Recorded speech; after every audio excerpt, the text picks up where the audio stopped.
Programa Propósito de Vida, com Pastor Rosival Molina. Olá, bom dia! É uma alegria mais uma vez estarmos juntos nesta manhã. Quero te convidar a meditar comigo na Palavra de Deus, no livro de João, capítulo 14, versículo 6. Disse-lhe Jesus: Eu sou o caminho e a verdade e a vida. Ninguém vem ao Pai se não for por mim. Perceba nesta declaração que Ele é o único caminho e não existe outro. No entanto, mesmo diante disso, nos dias atuais, vemos algumas pessoas, e não poucas, que vivem as suas vidas sem um compromisso verdadeiro com Jesus. Entenda por meio desta mensagem o que pode acontecer na vida daqueles que não firmaram um compromisso verdadeiro com Jesus e vivem um caminho de pecado. E ao final desta mensagem, entenda o resultado daqueles que possuem uma aliança verdadeira com o Senhor. Convide mais alguém, eu tenho certeza que o Espírito Santo vai falar com você.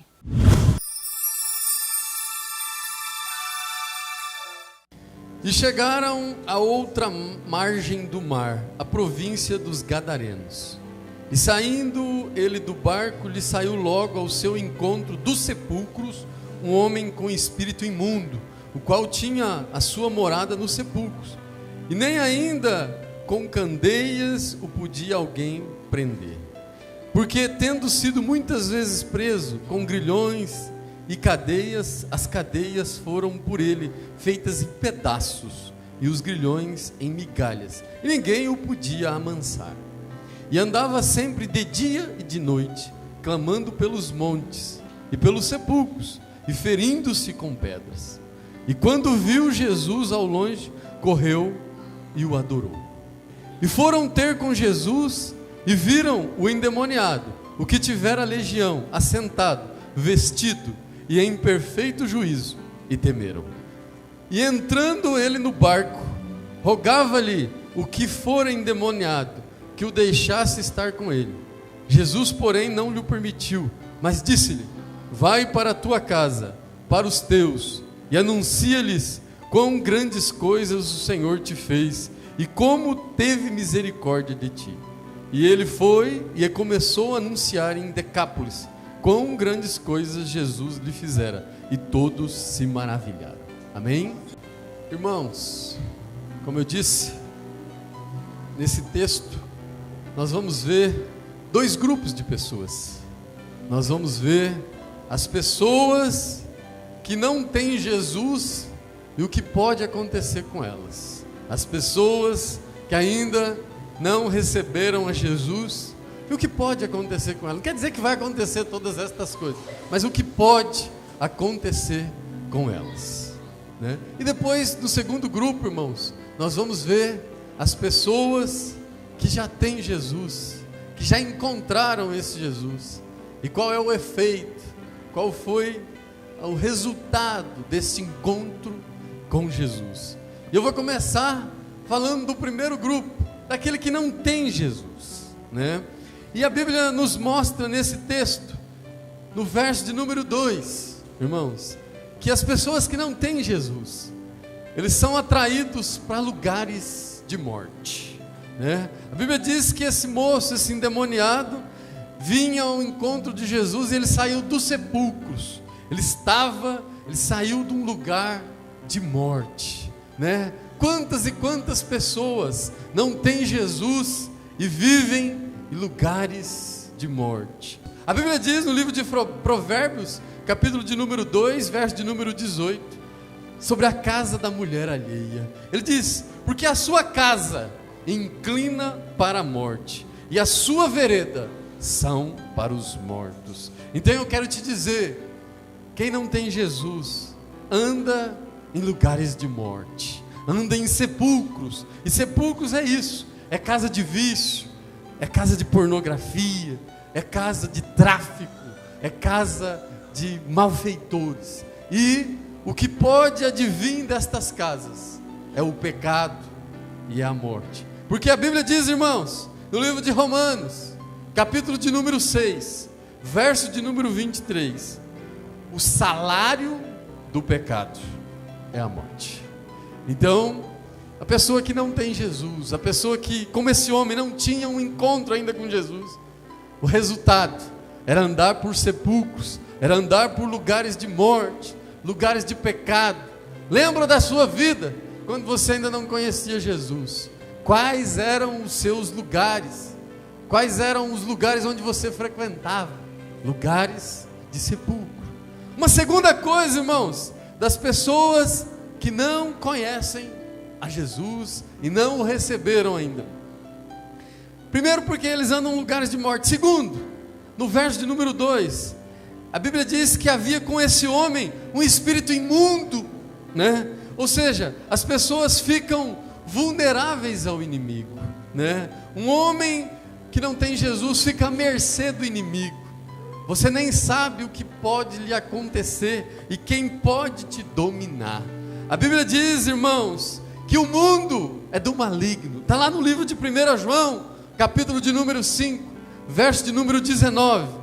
E que todo mundo está no maligno, né? A Bíblia diz no livro de Lucas, capítulo de número 11, verso de número 24 e 25, que o espírito imundo, quando ele sai de um homem, ele busca por lugares áridos, ele anda por lugares áridos, desertos, procurando uma casa, e não encontrando, ele volta para a sua antiga casa, e encontra a casa varrida e adornada. E a Bíblia diz que ele então volta com 7 espíritos piores. E a Bíblia diz ainda que o estágio desse homem será pior do que o primeiro. Eu quero te dizer uma coisa: não basta se libertar de um pecado, não basta se libertar de uma situação de morte, não basta se libertar de uma situação do mal, do maligno. Você tem que se encher de Deus, você tem que se encher de Jesus, porque eu quero te dizer uma coisa: saco vazio não para em pé. Não, pastor, mas eu abandonei isso, eu abandonei aquilo. Você abandonou, mas você fez o que para Jesus? Não fiz nada, eu estou só aqui vazio. Eu quero te dizer uma coisa: saco vazio não para em pé. Se o espírito imundo voltar, ele vai encontrar a casa varrida e adornada. Ele vai fazer uma proposta mais perigosa, mais sedutora, e vai tentar te derrubar. Se encha de Jesus, se encha de Deus, porque eu quero te dizer: saco vazio não para em pé, mas saco cheio de Jesus, homem e mulher cheio de Jesus, não se curva para o mal, não se dobra para o mal, porque ele está cheio de Jesus, ele está cheio de Jesus. Não basta se esvaziar, você tem que se encher de Jesus. Tem gente que vai falar assim, que fez coisas absurdas, falou coisas absurdas para outras pessoas, talvez alguns até agrediram pessoas, e depois que passa aquela situação, ele fala assim: eu não sei o que aconteceu comigo, eu não sei o que deu em mim. Eu quero te dizer uma coisa: é que você estava vulnerável, é que o espírito imundo tomou a sua mão, a sua boca, os seus passos, e você não entendeu o que aconteceu com você, você não entendeu o que aconteceu com a sua vida. Mas eu quero te dizer e te convidar: se encha de Deus, se encha do Espírito de Deus, e eu tenho certeza que Ele vai te proteger, eu tenho certeza que Ele vai te cauterizar para que essas propostas, essas situações não venham te derrubar. Uma terceira coisa, irmãos, da pessoa que não tem Jesus, ela tem a sua morada nos sepulcros, sabia? A Bíblia diz aqui no verso de número 3, que aquele homem, o qual tinha sua morada nos sepulcros. Eu quero te dizer uma coisa: às vezes a sua vida está no sepulcro, a sua vida está nas moradas do sepulcro. Talvez a sua alegria morreu, talvez o seu ânimo, talvez a sua paz, talvez a sua comunhão familiar, talvez o seu sonho está no sepulcro. A sua morada é no sepulcro. Você não, faz tempo que você não sonha mais, faz tempo que você não sorri mais, faz tempo que você não sente mais paz, faz tempo que você não dorme uma noite tranquila, faz tempo que você não sabe o que é refrigério na alma. Eu quero te convidar a viver do Espírito. Não viva as moradas do sepulcro. As moradas do sepulcro é aquele que obedece à carne, aquele que quer satisfazer a carne, seja o desejo, seja a vontade, ele quer satisfazer a carne. O meu desafio para você hoje é: viva de maneira espiritual. E a Bíblia diz que existe um aprisionamento, né? Aquele homem tinha um aprisionamento, talvez para preencher um vazio. Eu quero te dizer uma coisa, né? Que existe uma batalha, irmão. E essa batalha está confirmada no livro de Romanos, capítulo de número 8, verso de número 6. A Bíblia diz: porque a inclinação para a carne é a morte, e inclina para o Espírito que você vai ter a paz. Inclina-se para o Espírito que você vai ter a bênção de Deus. Então eu quero te dizer: se entregue a Jesus, apresente a sua vida para Jesus, e você vai sair dessa vida de sepulcro. A Bíblia também registra, irmãos, que aquele que não tem Jesus, uma quarta coisa, são pessoas que não respeitam os limites sociais, os limites e as regras da sociedade. Aquele que não tem Jesus não tem regra para ele, sabia? Ninguém pode amansar. A Bíblia diz no verso de número 4, porque tem sido muitas vezes preso com grilhões e com cadeias, mas ninguém podia amansar, né? Aquele que não tem Jesus, ele não respeita a sua casa, ele não respeita as leis da sociedade, ele não respeita ninguém, irmãos. Então eu quero te dizer uma coisa: aquele que não tem Jesus, ele possui única e exclusivamente a sua lei, a sua regra, né? A Bíblia diz no livro de Jeremias, capítulo de número 17, verso de número 5: maldito é o homem que confia no homem e faz do seu braço de carne o seu Deus, né? Às vezes as pessoas confundem esse versículo, fala que não pode confiar em ninguém. Irmãos, não interprete errado, irmãos, não interprete distorcidamente. Como que você não pode confiar na sua esposa? Como que você não pode confiar no seu esposo? Como que você não pode confiar no seu pai, na sua mãe, no seu filho? Leia inteiramente o versículo. Ele diz: maldito o homem que confia no homem e faz da sua carne, do seu braço de carne, o seu Deus, e despreza os mandamentos do Senhor.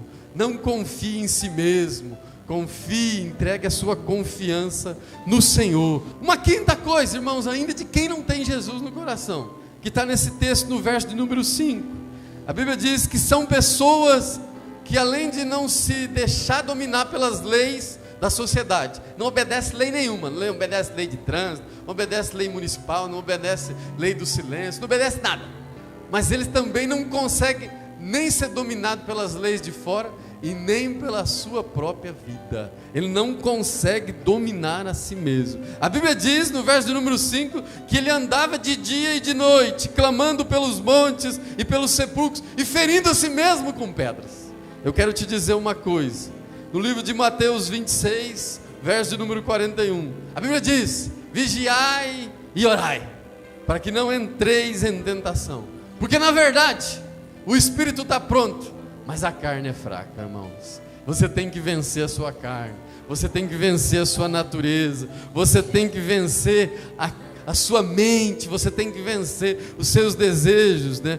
O espírito fica vulnerável, irmãos. O espírito fica vulnerável porque a carne fica lutando, não consegue dominar a si mesmo. A Bíblia diz no livro de Gálatas, capítulo de número 5, verso de número 17: porque a carne cobiça contra o espírito, e o espírito cobiça contra a carne. Um se opõe ao outro. Você pode perceber, você quer até orar, você quer até buscar, você até quer fazer um propósito, mas a carne fica cobiçando contra o espírito. A carne fica cobiçando contra a sua mente, contra aquele propósito. Ah não, agora eu vou fazer um propósito de oração, eu vou fazer isso, eu vou me desviar do mal. Mas a carne fica cobiçando contra o espírito. Você só vai conseguir vencer isso, você só vai vencer essa cobiça da carne quando o seu espírito, quando você entregar totalmente a sua vida para Jesus. Aí você não vai vencer isso sozinho, é o seu espírito e mais o espírito de Jesus, o Espírito Santo de Deus, que vai te dar força, que vai te fortalecer. E eu quero te dizer uma coisa, irmão, cuidado. Lá no livro de 2 Pedro, capítulo de número 2, verso de número 19, né? Porque diz que é o seguinte: por de quem alguém é vencido, do tal ele se faz servo. Por aquilo que você for vencido, você vai se tornar escravo e servo daquilo. Se você foi vencido pelo vício do cigarro, você vai se tornar escravo do vício do cigarro. Se você foi vencido pelo vício da pornografia, você vai se tornar escravo do vício da pornografia. Se você foi vencido pelo vício da prostituição, é desse que você se torna escravo. A Bíblia diz no livro de 2 Pedro 2,19: por aquilo que você é vencido, é daquilo que você se torna servo. Vença esse desejo da carne. Mas eu quero te dizer agora,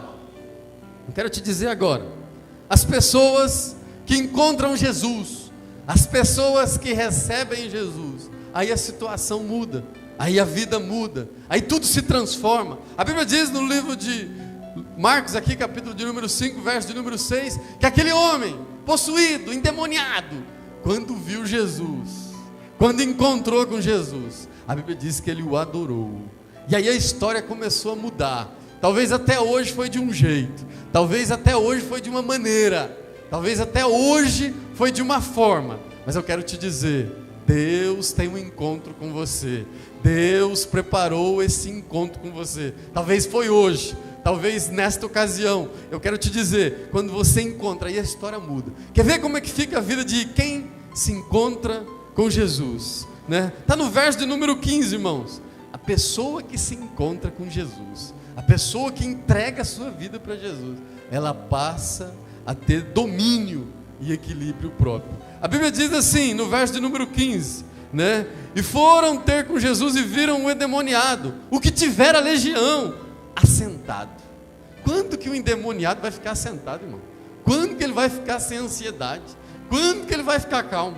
Mas depois que Jesus entrou na vida dele, depois que Jesus penetrou no seu íntimo, quando Jesus mudou a sua história, ele teve paz, ele teve equilíbrio, Deus mudou a história. A Bíblia diz que nós não devemos andar ansiosos por coisa alguma. Eu quero te dizer, quando você entrega toda a sua vida, todo o seu agir, todo o seu trabalhar para Jesus, a sua história muda. Quando você fizer isso, irmão, quando você não andar ansioso, buscar primeiro o reino de Deus, buscar primeiro a comunhão com Deus, a comunhão com o Espírito Santo, a paz que excede todo entendimento, guardará os vossos corações e os vossos pensamentos. Entregue a sua vida para Jesus, e essa paz que você tanto busca, esse refrigério na alma, esse refrigério no coração, Deus vai ministrar na sua vida e no seu coração. Você quer uma segunda coisa de quem estabelece um relacionamento, uma comunhão com Jesus? Você quer uma segunda coisa? Você vai viver com as demais pessoas, com os outros, mais de maneira espiritual e menos de maneira carnal. Você vai viver uma vida diferenciada. A Bíblia diz que quando chegaram, viram aquele homem que tiveram a legião sentado, mas não estava só sentado não, ele estava vestido, né? A Bíblia diz assim, estava vestido. Eu quero te dizer uma coisa, talvez até agora toda a sua vida foi conduzida pela carne, conduzida pelos desejos, talvez até pela sensualidade, até pelas mudanças de roupas. Eu quero te dizer uma coisa, quando você tiver um encontro genuíno com o Senhor, Ele vai mudar até as suas vestes, Ele vai te dar vestimento novo, Ele vai te dar um traje novo, Ele vai mudar a sua personalidade, porque quando Jesus chega na nossa vida, irmãos, Ele não melhora a nossa vida. Quando Jesus chega na nossa vida, Ele não enriquece a nossa vida. Quando Jesus chega na sua vida, Ele faz te nascer de novo. Você é transformado, você é mudado, você é impactado, você nasce de novo. É uma nova história, é uma nova vida. E eu quero te dizer que haverá respeito pelo próximo. Haverá, você que talvez não conhecia regras, você que não conhecia respeito, agora com Jesus Ele vai mudar o teu caráter, Ele vai mudar a tua personalidade, Ele vai ministrar o respeito, porque a Bíblia diz, irmãos, no livro de Efésios, capítulo de número 6, verso de número 12, que a nossa luta não é contra a carne e nem contra o sangue, mas é contra as potestades espirituais da maldade. Quando alguém estiver falando alguma coisa para você, não olhe para a pessoa, olhe para o que está por trás daquela pessoa, olhe para o que está sendo movimentado. A sua luta não é contra a carne nem contra o sangue, não é contra aquele ser humano, mas é contra as potestades espirituais. Mas isso só o Espírito Santo vai conseguir te dar visão. Senão você vai ficar se degladiando, se conflitando com a família, com os amigos, com as pessoas, porque vai lhe faltar visão espiritual. Mas quando Jesus chegar, Deus vai te dar visão espiritual, porque o reino de Deus é diferente, irmão. Uma terceira coisa, irmãos, Deus vai te dar equilíbrio, Deus vai te dar um relacionamento diferente com as pessoas. E uma terceira coisa, você não vai ficar mais vulnerável, né? Os espíritos de perturbação, os espíritos de insônia, os espíritos de agonia, de aflição, não vão te atingir mais. Deus vai mudar, você vai ficar resistente, né? A Bíblia diz aqui no verso de número 15 ainda, que encontraram ele assentado, vestido e em perfeito juízo. Quando o Espírito Santo entrar na sua vida, haverá o temor do Senhor, haverá o temor do Senhor, da sua palavra, dos seus mandamentos. E aí, quando você tiver esse temor, a Bíblia diz que haverá o princípio da sabedoria. Ah, pastor, mas eu tenho que ter medo de Deus? Não, irmão, você vai só ter que obedecer a palavra. Quando você começar a obedecer a palavra na tua casa, no teu trabalho, na sua vida cotidiana, dá lugar ao Espírito Santo para ele habitar no teu corpo, na tua vida, nos teus atos, você vai começar a ter sabedoria. E a Bíblia diz ainda, irmãos, que o temor do Senhor o que eu faço para ter o temor do Senhor? Livro de Provérbios 8:13 te explica o que é o temor do Senhor. A Bíblia diz que o temor do Senhor é odiar o mal, odiar a soberba e a arrogância, odiar o mau caminho e odiar a boca perversa. Quando você fizer isso, você terá o temor do Senhor. E quando você fizer isso, você vai se tornar um homem mais sábio, uma mulher mais sábia. Você não vai nem saber porque está tomando determinadas decisões, mas você parou de usar a boca perversa para xingar, para acusar, para apontar. Você parou de ir por maus caminhos que te convidavam. Você parou de ser soberbo, de ser arrogante. A Bíblia diz no livro de Mateus que as portas do inferno não prevalecerão contra a igreja do Deus vivo. E eu quero te dizer, a única coisa que pode te destruir é a falta de conhecimento. No livro de Oséias 4:6, a Bíblia diz: o meu povo está sendo destruído porque lhe falta conhecimento. Busque conhecimento da palavra, busque conhecimento do Senhor, e você vai começar a vencer as batalhas e as lutas diárias. Uma quarta coisa, irmãos, de quem tem um encontro com Jesus, vocês serão atraídos para seguir e para estar com Jesus. Você vai querer todo momento estar com Jesus. A Bíblia diz aqui no verso de número 18 do capítulo 5 de Marcos: e entrando ele no barco, rogava-lhe o que fora endemoniado que lhe o deixasse estar com ele. Depois que aquele homem teve um encontro com Jesus, ele não queria mais sair de perto desse Jesus. Quando você deixar Jesus entrar na sua vida, você não vai querer mais que ele saia, porque ele vai te dar paz, porque ele vai te dar sabedoria, porque ele vai te dar discernimento, porque ele vai te fortalecer, porque ele vai te dar visão, e você não vai querer mais sair de perto desse Jesus. A Bíblia diz, irmãos, no livro de João, capítulo de número 6, que existia uma grande multidão, quase 20.000 pessoas, que seguiam Jesus para ouvi-lo. Só de homens eram 5.000. E ele então, preocupado, multiplicou os pães e os peixes. E eu quero te dizer por último, irmãos, Jesus vai te dar domínio, Jesus vai te dar equilíbrio, Jesus vai tornar você mais espiritual do que carnal, Jesus vai te dar resistência para resistir às propostas e os projetos do inimigo. Deus também vai fazer você sentir o desejo de estar ouvindo Jesus, de estar ouvindo. Hoje você está aqui na igreja, não é por causa do pastor, não é por causa dos músicos, é porque Jesus despertou em você uma vontade de seguir Ele. Eu não sou bonito, irmão, eu não tenho nada para te atrair. Você está aqui hoje é porque Jesus te atrai.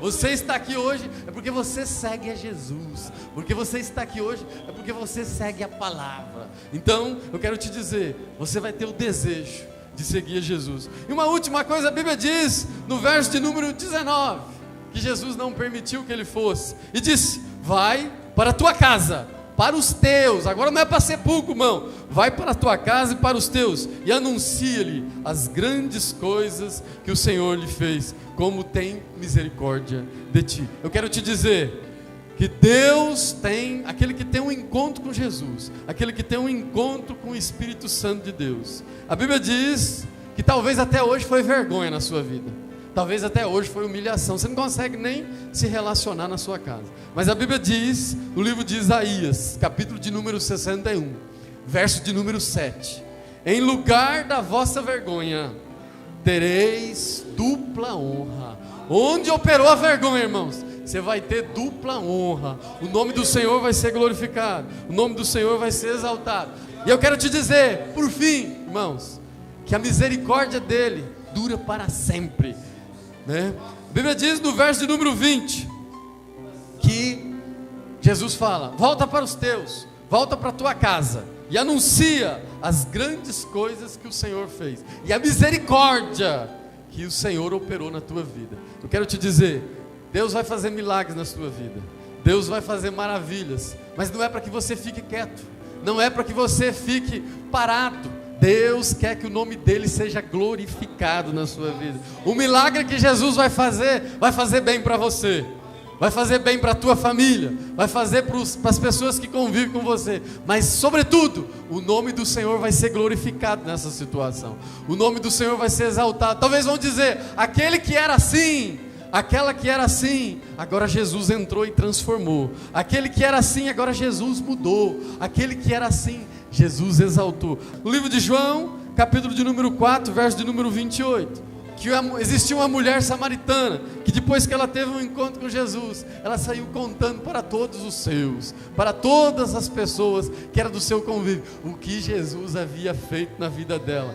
A Bíblia diz também no livro de João ainda, capítulo de número 9, verso de número 11, que havia um cego de nascença, Jesus vem, gospe no chão, faz um lodo e passa nos olhos daquele cego, pede para ele lavar no tanque de Siloé. E a Bíblia diz que depois que ele faz isso, ele chega enxergando e chega contando para todos: foi Jesus que fez isso, foi Jesus que operou esse milagre, foi Jesus que transformou. Eu quero te dizer que as misericórdias do Senhor são a causa de não sermos consumidos. E eu quero te dizer ainda, irmãos, no livro de Mateus, capítulo de número 5, verso de número 13, a Bíblia diz que nós somos o sal da terra e nós somos a luz do mundo.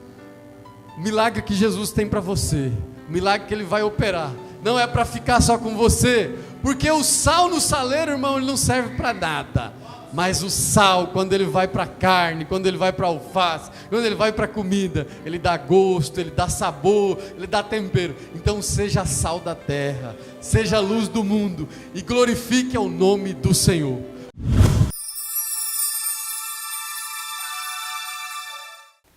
Eu creio que você entendeu que vale a pena servir a Jesus e manter um sincero compromisso com Ele. Para encerrar, quero convidar você que por alguma razão ainda não tomou esta grande decisão em sua vida, ou ainda você que está distante dos caminhos do Senhor. Faça hoje um compromisso com Ele e viva uma nova vida. Vamos orar. Eu tenho certeza que você vai viver um novo tempo, um novo caminho.